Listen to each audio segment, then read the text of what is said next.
İsənmisiz, qaydarlı qonaqlar. Biz bugün sizin bilen Yıldızlı Ekskursiya isimli proyektimizin ikinci işraşuunda.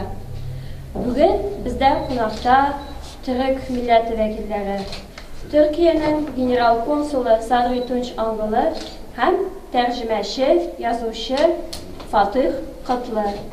Bugün alar bizning büyük şairimiz Abdullah To'qayning turmushi, ijodi, onun Türkiye bilan beylanishi, Türkiye dünya için ahamiyati hakkında söz alıp barilar. Hadi öğrenciler buyurun, misafirlerimiz. Abdullah To'qay ne zaman doğmuş? 1886 yılında. 1886 yılında dünyaya gelmiş. 26 Nisan günü dünyaya gelmiş ve onun burası doğduğu köy, Kuşlavuş köyü.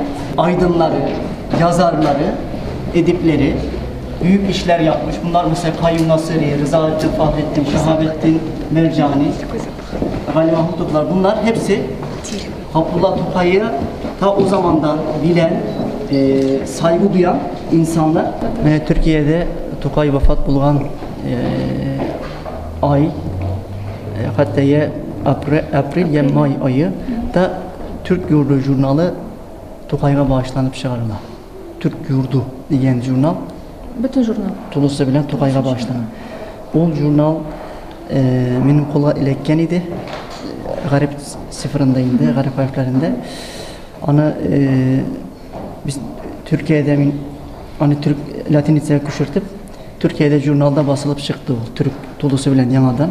Hem o Kazanotlarında da çıktı. Kazanotlarına da bildirdim binanı. Şu jurnal nişanşı yıllar desek, o 2008-2009 yıllar mene karasanız Kazanotlarında çıktı o tulusu bilen Türk edebiyatında o vakitte nerse etkenler, kişiliklerinin de anda şiirlerine anda analizler var.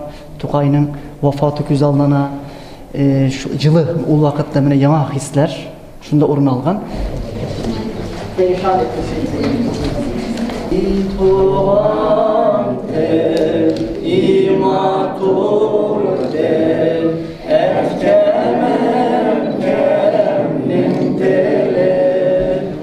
Dünya